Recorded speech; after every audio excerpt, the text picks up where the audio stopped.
Bismillahirrahmanirrahim. Assalamualaikum warahmatullahi wabarakatuh. Innal hamdalillah nahmaduhu wa nasta'inuhu wa nastaghfiruh wa na'udzu billahi min shururi anfusina wa min sayyiati a'malina. May yahdihillahu fala mudilla lahu wa may yudlil fala hadiya lahu. Asyhadu an la ilaha illallah wahdahu la syarika lah wa asyhadu anna Muhammadan abduhu wa rasuluh. Salawatu rabbi wa salamuhu alaihi wa ala alihi wa ashabihi wa man ihtada bihadiyihi wa istanna bisunnatihi ila yaumiddin wa sallama tasliman katsira. Amma ba'du. Ikhwani kaum muslimin rahimani wa rahimakumullahu jami'ah. Alhamdulillah, puji dan syukur senantiasa kita ucapkan untuk Allah Subhanahu wa ta'ala atas nikmat dan karunia yang diberikan oleh Allah Subhanahu wa ta'ala untuk kita semua. Salawat beserta salam semoga senantiasa dilimpahkan oleh Allah untuk junjungan dan panutan kita Nabi Allah yang mulia Muhammad sallallahu alaihi wasallam. Ikhwani wa akhawati kaum muslimin, kaum muslimat rahimani wa rahimakumullahu jami'an. Pada kesempatan yang berbahagia kali ini, dan ini merupakan kesempatan pertama dalam sebuah acara yang dilaksanakan oleh para ikhwah di Binjai Mengaji, untuk mungkin bisa disebut dengan rihlah atau ar-rawah. Artinya sedikit beristirahat dari kepenatan kegiatan baik dalam urusan dunia maupun dalam urusan-urusan yang lainnya. Kita rehat sejenak untuk menikmati dan melihat keagungan dan keindahan ciptaan Allah Tabaraka wa Ta'ala. Karena saat ini kita berada di satu tempat yang di sekeliling kita adalah pegunungan. Dan alhamdulillah, dengan situasi yang cukup kondusif, ya, tidak hujan. Kemudian juga cuaca yang alhamdulillah, di sini kita merasakan kesejukan, kita merasakan ketenangan. Dan di antara sebab ketenangan yang kita rasakan saat ini, yang kita bisa rasakan saat ini adalah tatkala komunikasi dari teknologi yang ada kita bawa semua saat ini semuanya tidak berguna, tidak berfungsi. Dan subhanallah, ini di antara hal yang mendatangkan ketentraman tersendiri, ya, sehingga kita tidak terhubung dengan dunia luar. Ya, sehingga akhirnya tatkala kita hadir di sini bersama dari Binjai, dari Langkat, dan juga ada para ikhwah dari Deli Serdang dan sebahagian ada dari kota Medan, alhamdulillah kita bisa berkomunikasi, bercengkrama. Dan saya yakin jika seandainya alat komunikasi kita aktif, maka mungkin kita akan sibuk masing-masing. Ya, alhamdulillah. Dan kalau saya berpendapat, sepertinya acara yang seperti ini tidak cukup satu kali. Insyaallah akan kita buat. Kita buat karena subhanallah, kita buat untuk yang berikutnya, ya, kita mungkin sampaikan ke panitia. Karena selama ini jika seandainya saya pernah mengikuti acara seperti ini, itu tidak kondusif. Kita buat di Prastagi, kita buat di perkemahan daerah mana, di Sibolangit, ya. Karena komunikasi masih hidup, ya sibuk masing-masing gitu. Tapi kalau di sini benar-benar masuk dari simpang sana, saya tadi sedang nelpon, Tiba-tiba langsung mati. Saya lihat, tidak ada lagi sinyal. Makin ke dalam makin tidak ada hubungan sama sekali. Ini kondusif ya. Artinya kita tidak punya kegiatan yang menyibukkan perkara-perkara yang lain kecuali mungkin agenda yang sudah ditetapkan oleh panitia ini bisa kita jalankan dengan maksimal dan dengan baik insyaallah taala. Maka jika seandainya dulu saya berpendapat kalau program seperti ini tidak ada kecuali jalan-jalan, maka saya sekarang mungkin sudah berubah pikiran ya. Saya lihat sepertinya memang ini perlu dilaksanakan mungkin sesekali, ya, tidaklah mungkin harus sering sekali, tapi sesekali demi untuk ya kita sebutkan tadi, kita meninggalkan sedikit kepenatan dari kehidupan ini. Ya mungkin banyak beban hidup di kota, kita sekarang masuk dari dalam kondisi pikiran yang cerah, bisa bercengkrama, bisa berdiskusi, bisa saling mengenal antara sesama kita dan kita tidak disibukkan dengan yang lainnya. Alhamdulillah ya, alhamdulillah. Semoga Allah tabaraka wa taala berikan kepada kita semua kebaikan dan keberkahan atas apa yang kita lakukan pada kesempatan yang berbahagia kali ini. Amin ya rabbal alamin. Para ikhwah dan para akhwat dimuliakan dan dirahmati oleh Allah tabaraka wa taala. Pada kesempatan menjelang Isya, kita akan mencoba untuk membacakan sebuah riwayat yang diriwayatkan oleh Al-Imam Al-Bukhari dan Muslim, beda dari riwayat yang dikeluarkan oleh keduanya. Hadis ini saya kira mungkin cocok dengan kondisi kita saat ini karena kita sekarang berada di daerah yang bisa dikatakan mungkin hutan. Ya, bisa dikatakan hutan, gelap, sehingga jika seandainya ada seorang mungkin yang menghidupkan sesuatu, cahaya atau api unggun, maka biasanya serangga-serangga kecil itu akan datang. Inilah sebuah perumpamaan dalam hadis yang disabdakan oleh Nabi kita yang mulia sallallahu alaihi wasallam dalam hadis yang diriwayatkan Imam Bukhari dari Abu Hurairah dan Muslim dari Jabir bin Abdullah radhiyallahu anhum wa ardahum. Sallallahu alaihi wasallam bersabda, "Innama mathali wa mathalun nas kamathali rajulin istawqada nara. Falamma adha'at ma hawlahu ja'ala al-farashu وهذه الدواب التي تقع في النار يقعن فيها فجعل ينزعهن ويغلبنه فيقتحمن فيها فأنا آخذ بحجزكم عن النار وهم يقتحمون فيها."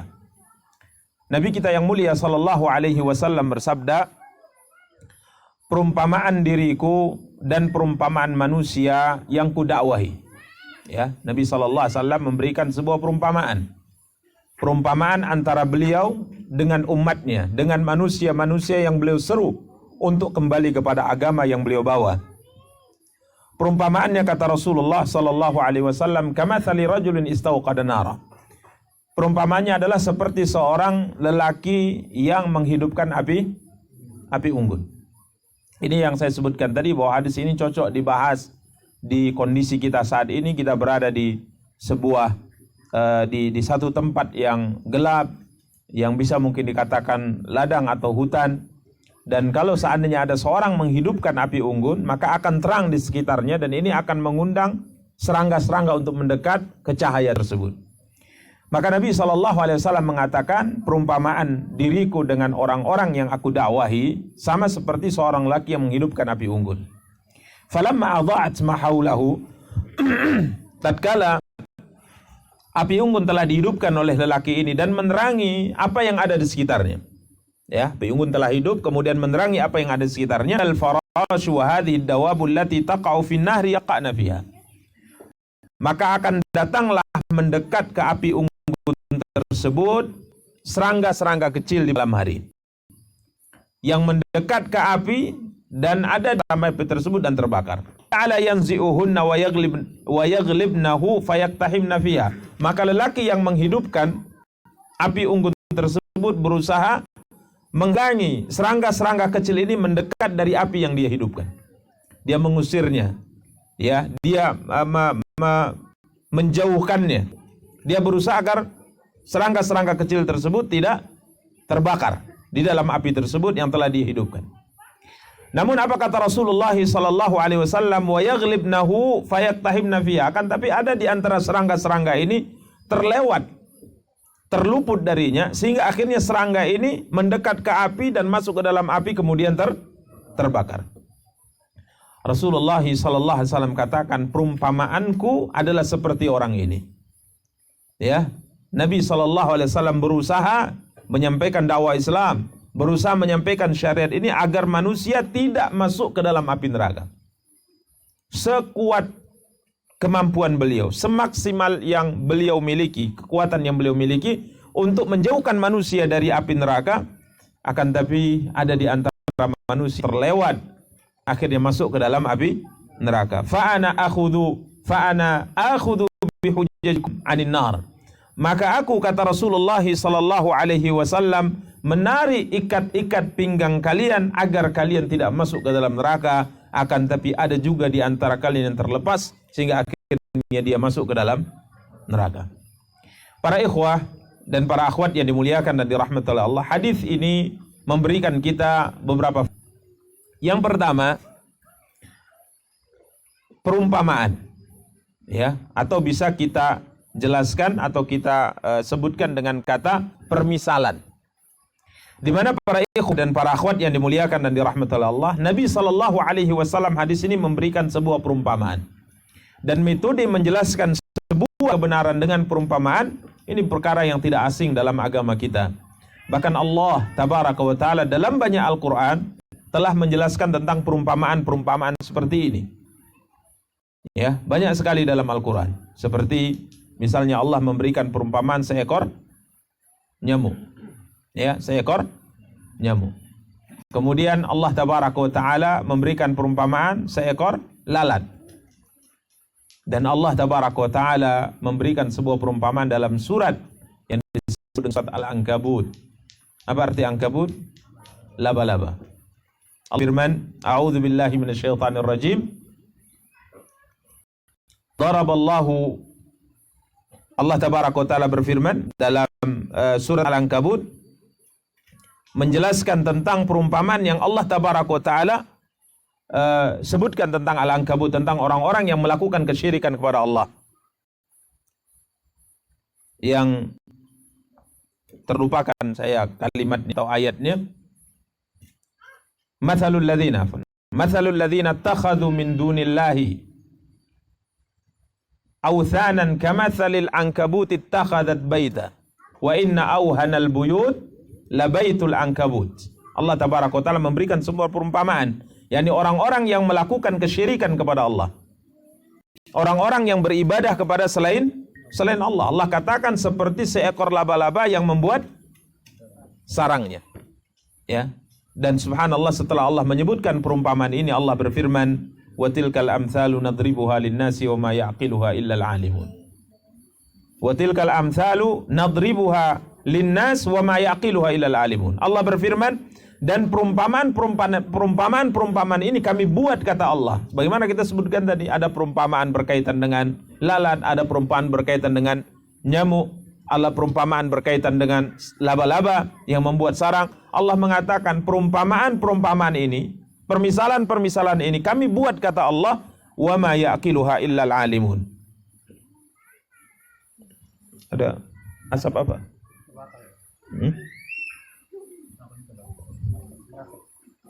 Ini berasap ya?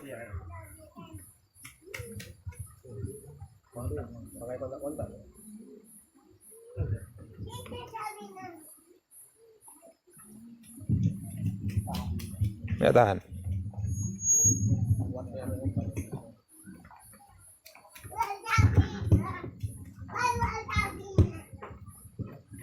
Baik, kita lanjutkan. Allah tabaraka wa ta'ala menjelaskan setelah menyebutkan perumpamaan laba-laba tersebut, Allah berfirman, wa tilkal amthalu nadribuha linnasi wa ma yaqiluha illa al-alimun.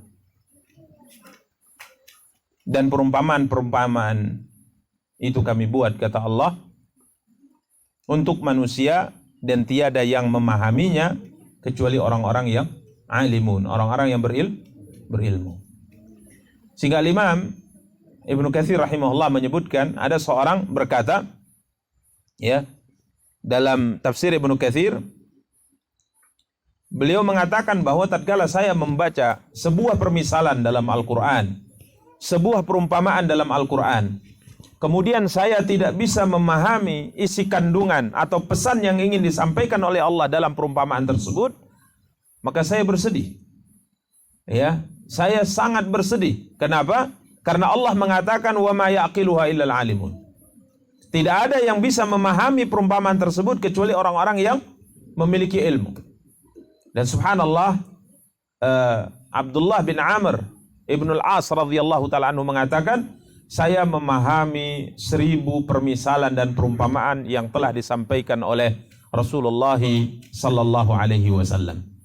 Jadi ini faedah yang pertama. Nabi sallallahu alaihi wasallam ingin menyampaikan sebuah faedah, sebuah penjelasan dengan menyampaikannya dengan apa? Permisalan atau perumpamaan. Maka kita lihat ya, bagaimana Nabi kita yang mulia sallallahu alaihi wasallam memberi perumpamaan antara beliau dengan orang yang didakwahi seperti orang yang menghidupkan api unggun. Ini yang pertama. Yang kedua, para ikhwah dan akhwat yang dimuliakan dan dirahmati oleh Allah, Nabi sallallahu alaihi wasallam mengatakan bahwa lelaki yang menghidupkan api unggun tersebut, tatkala api unggun telah hidup, maka serangga-serangga tersebut mendekat. Dan lelaki yang menghidupkan api unggun tersebut berusaha untuk menghalangi serangga-serangga tersebut mendekat ke api. Sedangkan serangga tadi tidak tahu, disangka itu adalah cahaya, disangka itu tidak mematikan, disangka itu tidak membahayakan, maka dia mendekat, lambat laun dia terbakar dalam api. Maka lelaki tadi berusaha dengan sekuat tenaga, berusaha dengan semua kemampuan yang dia miliki untuk menjauhkan serangga tersebut agar tidak terbakar. Dan ini perumpamaan Nabi sallallahu alaihi wasallam. Jadi Nabi sallallahu alaihi wasallam memiliki sifat yang sangat luar biasa. Beliau Nabi yang memiliki kasih sayang, sehingga akhirnya beliau maksimal di dalam menyampaikan syariat ini dan berusaha semaksimal mungkin agar manusia itu tidak terjatuh ke dalam apa yang dilarang oleh Allah sehingga mereka masuk ke dalam api neraka. Karenanya para ikhwah dan para akhwat yang dimuliakan dan dirahmati oleh Allah, banyak sekali dalil dan juga fakta sejarah yang menunjukkan kasih sayang beliau kepada umatnya. Ada umatnya dan usaha yang maksimal yang beliau lakukan untuk menjelaskan syariat Allah agar orang tersebut selamat dalam kehidupan dunia dan dalam kehidupan akhirat. Ada sebuah ayat yang pernah kita bahas ya di pagi Ahad, surat Al-Kahfi. Allah berfirman dalam ayat yang ke-6. Allah berfirman, "Fala'allaka bakhi'un nafsaka 'ala atharihim illam yu'minu bihadzal hadithi asafa." Allah berfirman yang artinya, maka apakah barangkali kamu akan membunuh dirimu ya Muhammad karena bersedih hati setelah mereka berpaling, sekiranya mereka tidak beriman kepada keterangan ini, yakni Al-Quran. Allah menceritakan bahwa jangan sampai, kata Allah, tatkala mereka berpaling dari Al-Quran, tatkala mereka tidak mau menerima dakwahmu, engkau binasa. Binasa karena apa?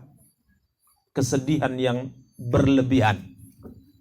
Karena pernah kita jelaskan bahwa orang yang kalau seandainya kesedihan di hatinya itu berlebihan, lambat laun kesedihan ini akan merusak organ tubuhnya dan ini akan menyebabkan dia meninggal. Karenanya pada pembahasan di pagi Ahad kita mengatakan fakta membuktikan kadangkala seorang istri meninggal tidak lama kemudian suaminya meninggal. Fakta kadangkala kita lihat dalam kehidupan kita, suami meninggal tidak lama kemudian istrinya turut meninggal. Padahal sebagian orang mengatakan sehat-sehat saja ya Ustaz, tidak ada keluhan, tapi seminggu kemudian suaminya apa? Meninggal. Allahu a'lam, mungkin itu bahagian daripada takdir tentunya. Akan tapi sebagian para ulama mengatakan kesedihan itu kalau sudah berlebihan dalam hati, ya, apalagi kalau sudah terus dipendam, maka ini akan menyebabkan penyakit yang kadangkala menyebabkan seorang bisa meninggal karenanya. Karenanya Nabi kita yang mulia sallallahu alaihi wasallam mengajarkan kita berdoa dari kesedihan. Ya, minal hammi wal hazan. Ham adalah rasa takut. Ya, rasa takut dengan masa yang akan datang, yang menyebabkan orang juga bersedih. Sedangkan hazan ini rasa takut dari perkara yang telah berlalu. Dua perkara ini diperintahkan oleh Nabi SAW kita berlindung darinya, yakni al-ham wal hazan. Karenanya Allah Tabaraka wa Ta'ala mengatakan kepada Nabi SAW, seakan-akan Allah menghibur Nabi, jangan, karena mereka menolak dakwahmu, mereka menolak nasihatmu, karena beliau punya sifat pengasih dan penyayang kepada manusia. Beliau tidak ingin manusia menolak dakwahnya sehingga mereka masuk ke dalam neraka. Maka Allah Tabaraka wa Ta'ala mengatakan, jangan sampai rasa sedihmu berlebihan tatkala engkau dakwahi mereka, mereka menolak, menyebabkan kesedihan itu kematian atas dirimu. Karena para ikhwah dan akhwat yang dimuliakan dan dirahmati Allah, tatkala Nabi SAW ditegur oleh Allah di saat beliau bermuka masam dengan Abdullah bin Ummi Maktum radhiyallahu anhu. Hari itu Nabi SAW sedang berbicara dengan tokoh-tokoh kafir Quraisy. Ya, Nabi SAW sedang berdakwah, menasihati Uqbah bin Abi Mu'aid, menasihati Umayyah bin Khalaf. Ini tokoh-tokoh besar. Di belakang mereka ratusan bahkan ribuan orang. Kalau mereka ini masuk Islam, yang di belakang semua akan masuk ke dalam Islam. Nabi sedang semangat mendakwahi mereka, dan mereka ini punya watak, tokoh-tokoh kafir ini punya watak, tabiat yang buruk. Apa itu? Mereka kalau duduk tidak mau duduk dengan orang-orang di bawah mereka kastanya. Jadi kalau duduk dengan orang rendahan atau budak saya atau orang yang tidak punya jabatan, mereka tidak mau. Ini taat orang-orang kafir Quraisy saat itu, khususnya para tokohnya. Maka tiba-tiba sangat mendakwahi mereka agar mereka masuk ke Islam. Datanglah Abdullah bin Ummi Maktum. Ibnu Ummi Maktum seorang yang buta, sahabat yang buta. Sebagian para ulama mengatakan, jika seandainya Ibnu Ummi Maktum tahu Nabi sedang duduk dengan Uqbah bin Abi Mu'aid, Umayyah bin Khalaf, Safwan bin Umayyah, maka tentunya beliau tidak akan mengganggu Rasulullah. Tapi beliau buta, beliau tidak tahu, sehingga beliau datang. Tatkala beliau datang, maka Nabi terganggu dengan kedatangan siapa? Ibnu Ummi Maktum. Bukan karena membenci Ibnu Ummi Maktum, bukan, kata para ulama. Beliau bermuka masam. Para ulama mengatakan, di hati beliau berkata, seandainya sahabat ini datang tidak di waktu itu. Karena ini menyebabkan mereka nanti tidak suka, menyebabkan mereka nanti tidak mau mendengar nasihat siapa? Rasulullah. Jadi pangkalnya, masalahnya adalah Nabi ingin mereka masuk Islam. Nabi ingin mereka masuk Islam dan tidak terganggu dengan kedatangan Ibnu Ummi Maktum. Tapi qadarullah, Allah tetap menegur Nabi SAW, sehingga Allah turunkan beberapa ayat, abasa wa tawalla an ja'ahul a'ma. Jadi ini sifat yang sangat luar biasa yang dimiliki oleh Nabi kita yang mulia sallallahu alaihi wasallam, sehingga Nabi memperumpamakan dirinya dengan lelaki yang menghidupkan api unggun dan berusaha untuk menjauhkan serangga-serangga yang mendekat agar tidak masuk ke dalam api. Ini usaha Nabi sampai beliau bertemu dengan Allah. Karenanya wajar jika seandainya para ulama mengatakan tidak ada orang yang memiliki hak untuk dicintai, dimuliakan, dihormati, yang lebih besar haknya yang harus kita tunaikan terkait dengan kecintaan, pengagungan, kecuali siapa? Rasulullah SAW. Jadi kita tahu rahasia kenapa Nabi tatkala Umar bin Khattab berkata kepada Rasulullah, ya Rasulullah, engkau adalah orang yang paling aku cintai dari semua yang ada kecuali dari diriku ya Rasulullah. Antaramu dengan jiwaku, Umar bin Khattab, aku lebih mencintai jiwaku. Maka Nabi mengatakan, belum ya Umar, belum. Sampai engkau menjadikan diriku lebih engkau cintai daripada dirimu. Kenapa? Kenapa sampai seperti itu? Karena memang beliau ini adalah orang yang memiliki sebuah sifat yang kita tidak miliki, yang kita tidak mengetahui ada sifat seperti ini di kalangan manusia. Kasih sayangnya kepada kita umatnya itu sangat luar biasa. Sampai Allah katakan, jangan sampai tatkala mereka menolak kebenaran, engkau sangat berlebihan bersedih sampai akhirnya kesedihan itu membuat engkau mati. Sampai disebutkan oleh Nabi kita yang mulia sallallahu alaihi wasallam, setiap nabi itu punya doa mustajab dan setiap nabi telah menggunakan doa itu dalam kehidupan dunia kecuali aku. Kecuali aku. Doa mustajab yang Allah anugerahkan kepada aku simpan sebagai syafaat bagi umatku kelak pada hari kiamat, dan insya Allah syafaat ini akan diterima oleh setiap umatku yang mengucapkan la ilaha illallah dan tidak melakukan kesyirikan pada Allah. Ini coba lihat, perhatian. Nabi kita yang mulia sallallahu alaihi wasallam bukan hanya tatkala beliau hidup di dunia, tapi beliau juga memikirkan umatnya nanti tatkala kita bertemu dengan Allah di akhirat. Ini syafaqah yang kita tidak dapati sifat yang seperti ini pada manusia yang kita ketahui, bahkan nabi-nabi yang lainnya juga tidak punya sifat seperti ini. Karenanya tatkala malaikat penjaga gunung, kita sekarang berada di sekitar gunung. Bisa kita bayangkan, ya bisa kita bayangkan. Nabi SAW pulang dari Taif di tahun 10 dari kenabian, di tahun yang disebut dengan Amul Huzn, tahun duka cita, tahun kesedihan. Kenapa? Karena di tahun itu Khadijah istri beliau meninggal dan paman beliau juga meninggal. Istri yang selalu menghibur beliau, mendukung beliau, ya, dengan motivasi, dengan hartanya juga meninggal. Begitu juga Abu Talib yang selalu membela beliau di luar, yang mengatakan tidak ada seorang pun yang berani menyakiti Muhammad kecuali setelah dia melangkahi mayatku, artinya setelah aku meninggal. Keduanya meninggal dalam satu waktu, sehingga tahun itu para ulama sejarah menyebutnya dengan Amul Huzn, tahun apa? Duka cita, tahun kesedihan.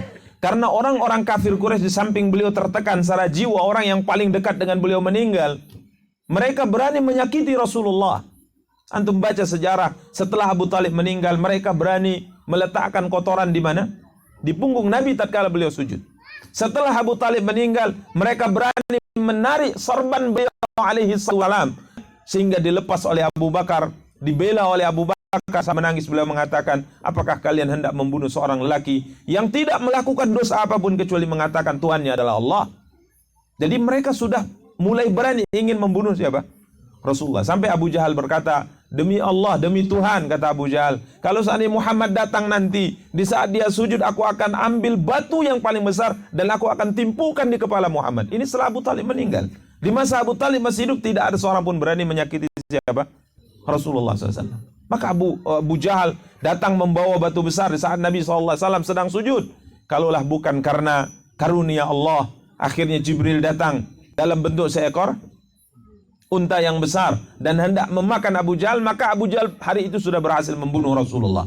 Maka tiba-tiba dia buang batu tersebut dan dia lari. Tatkala teman-temannya mengatakan, apa yang terjadi wahai Abu Jahal? Tadi engkau sudah bersemangat. Mereka menunggu keberanian Abu Jahal. Karena kalau seandainya Nabi dibunuh saat itu, maka akan terjadi pertumpahan darah.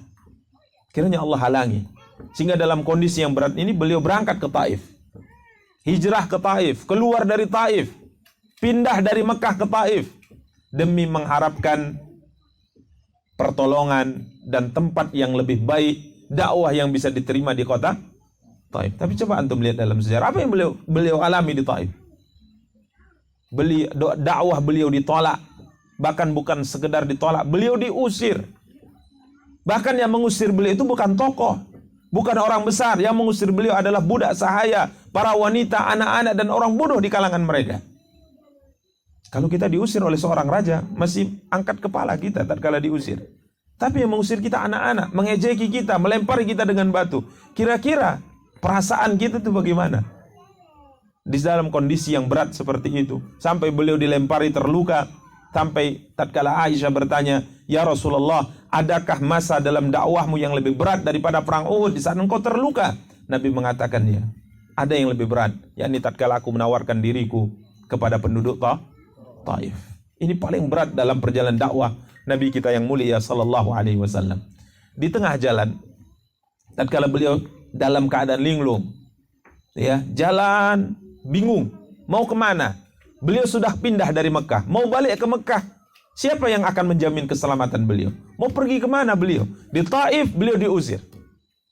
Ya, dalam kondisi bingung, beliau berjalan tanpa memikirkan apa-apa karena kesedihan yang sangat mendalam yang dirasakan oleh beliau alaihi salatu wassalam. Tiba-tiba Jibril memanggil beliau alaihi salatu wassalam. Baru di situ beliau tersadar. Jibril mengucapkan salam, maka Nabi melihat kiranya Jibril. Kemudian Jibril mengatakan, sesungguhnya Allah telah mendengar apa yang diucapkan oleh kaummu terhadap dirimu. Allah tahu sikap mereka bagaimana menolak dakwahmu.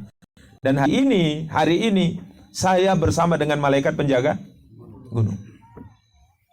Dan Allah perintahkan malaikat ini untuk datang menemuimu dan diizinkan oleh Allah untuk melakukan apapun yang engkau inginkan. Maka malaikat penjaga gunung berkata, Assalamualaikum ya Rasulullah. Beliau mengucapkan salam, kemudian beliau mengatakan, benar yang dikatakan oleh Jibril, dzalika laka, itu tergantung engkau ya Muhammad. Kalau seandainya engkau mau, aku akan angkat gunung ini dan aku akan timpakan kepada mereka. Coba lihat, sifat syafaqah, kasih sayang yang muncul dari Nabi yang mulia ini. Beliau berkata, la bal asta'ni bihi. Tidak, kata Rasulullah. Bukan itu yang saya inginkan. Akan tapi saya minta tangguh.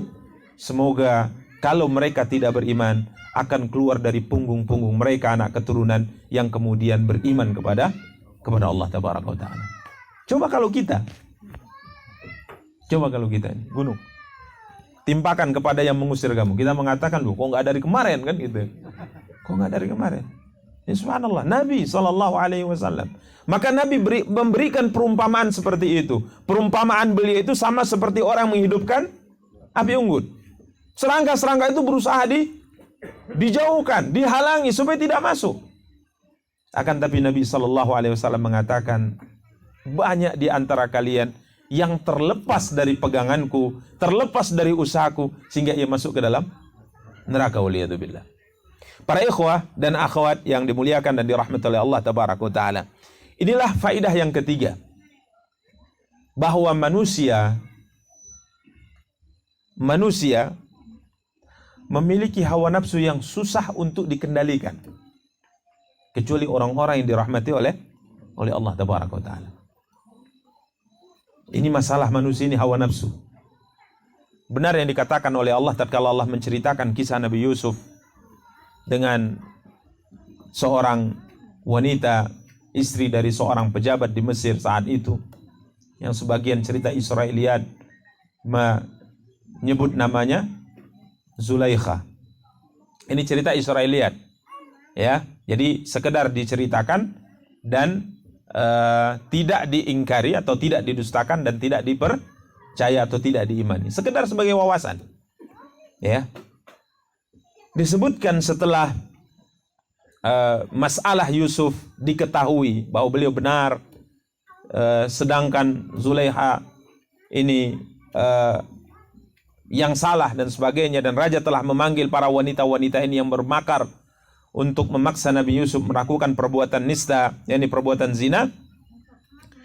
Maka Allah Tabaraka wa Ta'ala mengatakan dalam surah Yusuf ayat 53, wa ma ubarri'u nafsi innan nafsa la ammaratum bis-su'i illa ma rahima rabbi inna rabbi ghafurur rahim. Dan aku tidak membebaskan diriku dari kesalahan, ya. Sebagian ulama mengatakan ini perkataan wanita ini, sebagian ulama berpendapat ini perkataan Nabi Yusuf. Tapi wallahu ta'ala alam, sebagian ulama menguatkan, diantaranya Imam Ibnu Katsir rahimahullah, menguatkan pendapat bahwa ini adalah perkataan wanita itu. Karena redaksi ayat masih berbicara tentang sebuah pertemuan khusus yang dilakukan oleh raja, memanggil wanita ini, yakni istri pejabat ini, dengan para wanita-wanita dari istri-istri pejabat untuk mengetahui sebenarnya kisah yang sebenarnya itu bagaimana. Jadi wallahu ta'ala alam, sebagian ulama menguatkan pendapat bahwa ini adalah perkataan wanita tersebut. Beliau berkata, wanita ini berkata, wa ma ubarri'u nafsi innan nafsa la ammaratum bisu illa ma rahima rabbi. Karena sesungguhnya nafsu itu selalu menyuruh kepada kejahatan, kecuali nafsu yang diberi rahmat oleh Allah Tabaraka wa Ta'ala. Karena masya Allah, para ikhwah dan akhwat yang dimuliakan dan dirahmati oleh Allah, yang sulit untuk dikendalikan pada manusia adalah nafsu ini. Sehingga Nabi SAW berusaha menjauhkan manusia semaksimal mungkin dengan usaha yang Allah anugerahkan kepada beliau. Didorong oleh sifat kasih dan sayang yang dimiliki oleh beliau alaihi salatu wassalam, beliau berusaha menjauhkan manusia dari kebinasaan dunia dan akhirat. Tapi hawa nafsu manusia susah dikontrol. Hawa nafsu manusia susah diarahkan. Sehingga ada saja manusia yang akhirnya terluput dari pegangan Rasulullah, sehingga ia masuk ke dalam neraka, waliyadzubillah. Karenanya para ikhwah dan akhwat yang dimuliakan dan dirahmati oleh Allah Tabaraka wa Ta'ala, kita hendaknya berlindung kepada Allah dari jiwa atau hawa nafsu yang menarik kita kepada kebinasaan. Ya, coba bayangkan, terlepas dari pegangan Rasulullah, kemudian kita mendekat ke api tersebut sehingga kita binasa. Karenanya tatkala Allah tabaraka wa taala anugerahkan hati, jiwa yang mau tunduk kepada perintah Allah, yang mau melaksanakan perintah Allah, menjauhi larangan Allah, maka ini merupakan nikmat yang sangat besar. Nikmat yang sangat besar para ikhwah. Mau mengerjakan salat, mau mendengar nasihat, mau menutup aurat, mau menjalankan perintah Allah, ini nikmat yang sangat besar. Bersyukuri itu. Dan selalu memohon kepada Allah keteguhan. Ya muqallibal qulub, tsabbit qalbi ala dinik. Wahai zat yang maha membolak-balikkan hati, teguhkan hatiku di atas agamamu. Ini doa ini subhanallah mesti selalu kita ulang. Ya, jangan mentang-mentang sudah ngaji 5 tahun, sudah ngaji 10 tahun, sudah ngaji 15 tahun, bahkan dari kecil sudah ngaji, kemudian kita mengatakan kalau saya kayaknya nggak mungkin berpaling dari agama Allah. Tidak, para ikhwah, hati manusia berada di antara jari jemari Allah, yuqallibuha kaifa yasha. Allah akan membalikkan hati manusia sesuai dengan yang dikehendaki oleh Allah. Karenanya apabila kita telah memiliki jiwa yang mau tunduk kepada perintah Allah, jiwa yang mau menjalankan perintah Allah, mengagungkan Al-Quran, mengagungkan sunnah Nabi kita yang mulia sallallahu alaihi wasallam, maka bersyukurlah kepada Allah. Ya, puji Allah. Selalu ucapkan pujian kepada Allah agar kiranya Allah teguhkan hati kita di atas agama ini sampai kita bertemu dengan Allah. Para ikhwah dan para akhwat yang dimuliakan dan dirahmati oleh Allah tabaraka wa taala, inilah perumpamaan yang disabdakan oleh Nabi kita yang mulia sallallahu alaihi wa ala alihi wa sahbihi wasallam, bagaimana beliau memiliki sifat pengasih dan penyayang kepada umatnya, sehingga akhirnya beliau berusaha semaksimal mungkin untuk menjauhkan kita semua dari jalan neraka. Karenanya tidak ada jalan yang menjauhkan kita dari api neraka, tidak ada jalan yang mendekatkan kita ke surga kecuali mengikuti jalannya siapa? Rasulullah sallallahu alaihi wasallam. Ya. Maka jadikan beliau sebagai imam kita. Jadikan beliau sebagai panutan kita. Quran yang beliau sampaikan, hadis yang beliau sampaikan, jadikan sebagai panduan hidup kita. Dan yakinlah kalau kita mengamalkan Al-Quran, mengamalkan sunnah yang disampaikan oleh beliau alaihi salatu wassalam, berarti ikat pinggang kita sudah dipegang oleh Rasulullah dan kita dijauhkan biidznillah dari api neraka. Tapi kalau kita meninggalkan ini semua, meninggalkan Al-Quran, meninggalkan sunnah Rasulullah sallallahu alaihi wasallam, inilah yang dimaksudkan oleh Rasulullah, ada di antara kamu yang terlepas ikat pinggangnya dari tanganku sehingga akhirnya ia masuk ke dalam api kemudian terbakar. Ya, demikian para ikhwah dan akhwat yang dimuliakan dan dirahmati oleh Allah tabaraka wa taala. Setelahnya kita berikan kesempatan kepada antum sekalian dan antumna sekalian, para ikhwah dan akhwat, untuk bertanya. Dan alhamdulillah karena tempat ini kita yang punya malam ini, maka waktunya terserah kita. Beda kalau kita taklim di masjid, kalau sudah masuk waktu maka mau tak mau harus kita berhentikan. Jadi kalau seandainya antum mau sampai jam 12 malam, kita lanjut sampai jam 12 malam insyaallah taala, kalau sanggup. Dan kopi ada ya, kopi ada ya, silakan ibu-ibu, silakan. Dan alhamdulillah ibu-ibu kalau taklimnya seperti ini nggak ribut ya. Tapi kalau di masjid raya insyaallah ribut, karena nggak kalau ribut saat ini mungkin malu ya, malu dengan ustadznya mungkin terbuka. Karenanya kita sebutkan di zaman Rasulullah memang tidak ada tabir ya. Zaman Nabi tidak ada tabir. Ya, karena ada tabir itu terserah ibu-ibu mau apa, bahkan majelisnya lebih ramai di belakang daripada majelis yang dibuka oleh ustadz, walaupun kita sudah ingatkan berkali-kali. Ya, silakan ibu-ibu dan para ikhwah, kalau ada yang ingin ditanyakan kita persilahkan, bebas pertanyaannya. Wassallallahu ala nabiyina Muhammad wa ala alihi wa sahbihi wa tabi'in wa akhiru da'wana alhamdulillahi rabbil alamin. Tafadhal, silakan.